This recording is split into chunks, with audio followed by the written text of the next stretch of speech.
So Fremont mostly brand new, yes? Mostly new stuff, that's right. Before it was only orchards? Yeah, before that was orchards. All this area up here used to be a huge farm. Wow. So Ardenwood, when the family sold out, they all these things started popping up, and a lot of them are just newer. Like the house we're going to go to now was I think it's 4 years old. Really? Or no, 12 years old. So a lot of, I mean, there's still some old places here in central Fremont, 40, 50 years old, 60 years old.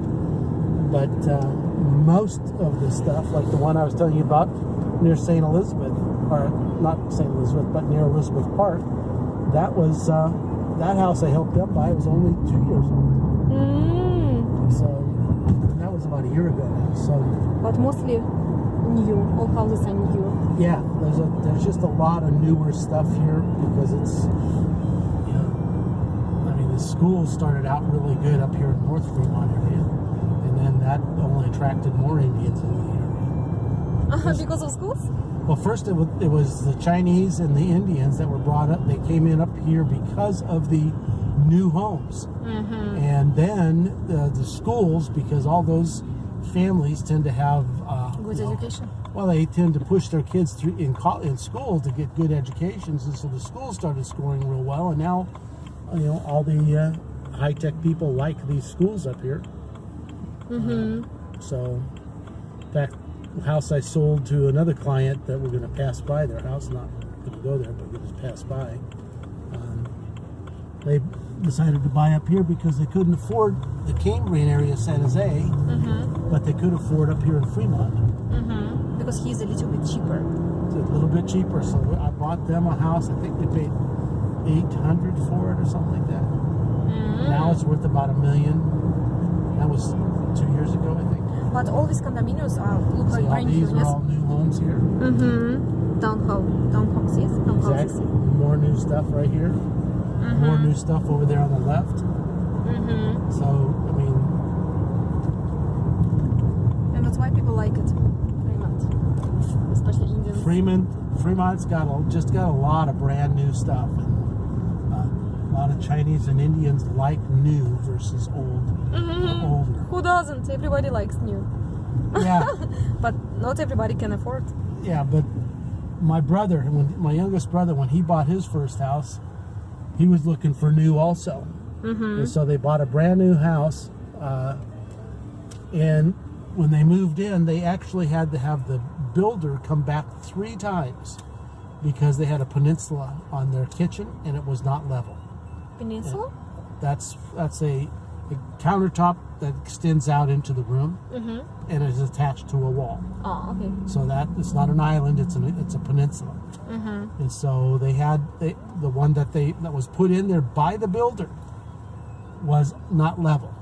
So they had to have them come back not once, not twice, but 3 times before they actually got it level. And then years later, the whole development sued the developer because their subcontractor for the foundations, slab foundations like this property we just left, they had put too much water into the mixture, so the foundations were starting to crack.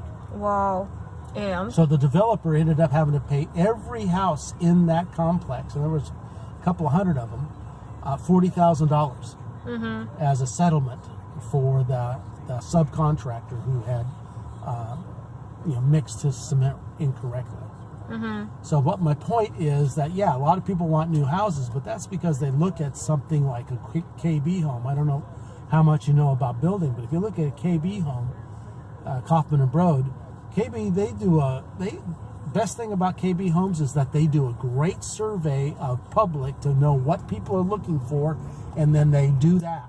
But if you look at their building materials and the construction style they use, it's not. I'm not a fan of it. But another builder, on the other hand, like Pulte Homes, Pulte builds a great house. It's maybe not the most shiny thing in the world, although brand new is a Pulte home. I'd buy a Pulte home. I would never buy a KB home. I just think that KB uses inferior materials and I'm just not pleased with the crews or the fit and finish that they work on to get their houses built. But if I want to stage a home, or if I'm going to help somebody remodel for rebuilding, I'll go look at a KB home, any of the KB models. I'll look at them anytime, because they do this great survey. Talk about marketing. They do a great survey, and they find out. They know what people are looking for, and then they finish everything so it looks like what people think they want. Interesting. And why do you think there is no white people in tech industry? Why? Because not enough education? In the United States, we just don't do a very good job of educating people. But what about Stanford University? Stanford is not a high-tech college. It's more of a law and medicine science. college. You know, it's not an electronics place. But which one is it? None of them around here are. MIT? MIT back in Boston. One of my clients is a graduate, PhD graduate.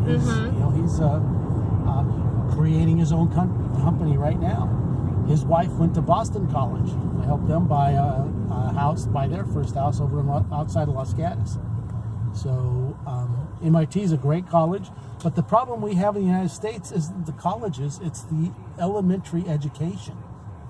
By the time kids get in 3rd grade in the United States, half of them are already behind in English skills.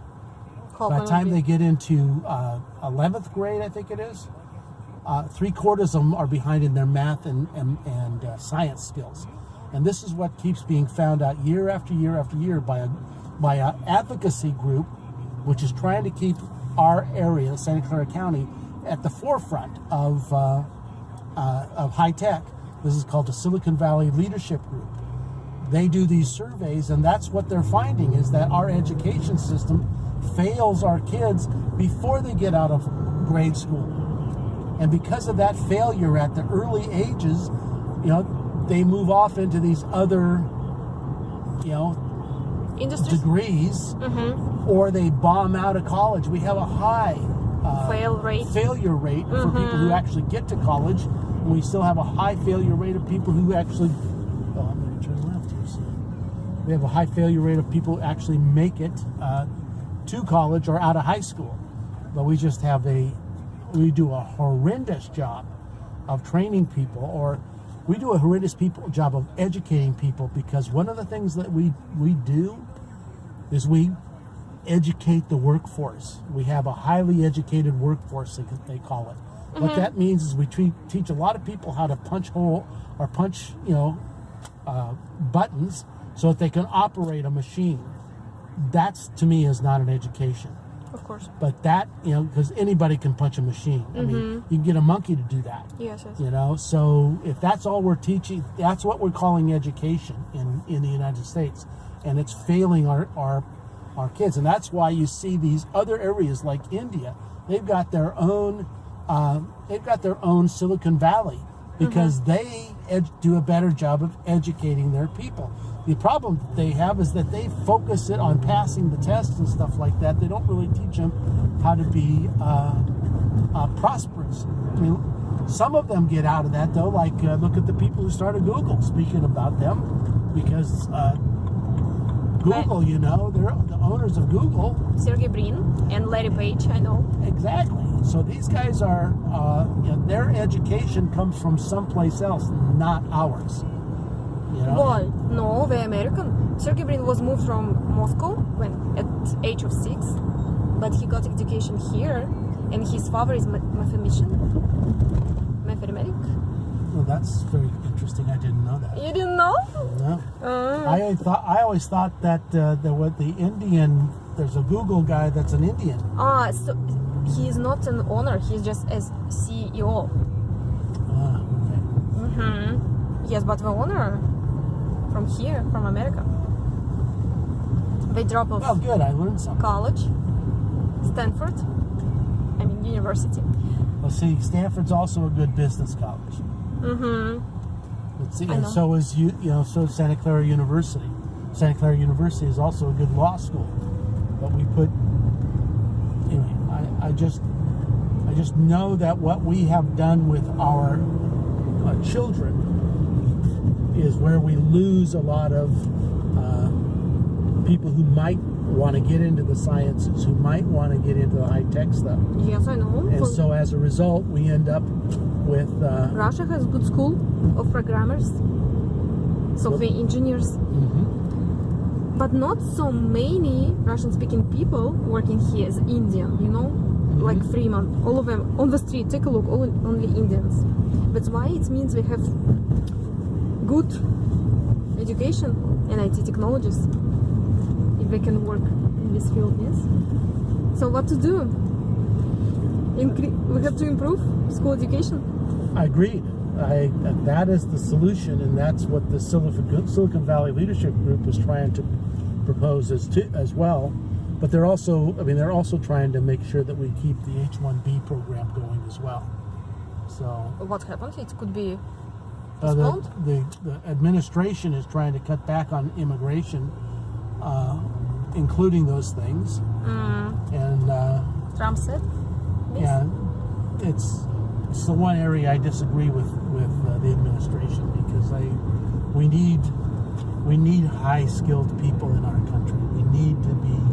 If we're going to stay in the front of all these things, we need those people to come here. Yes, I know, but it's better maybe to improve local school education. I agree.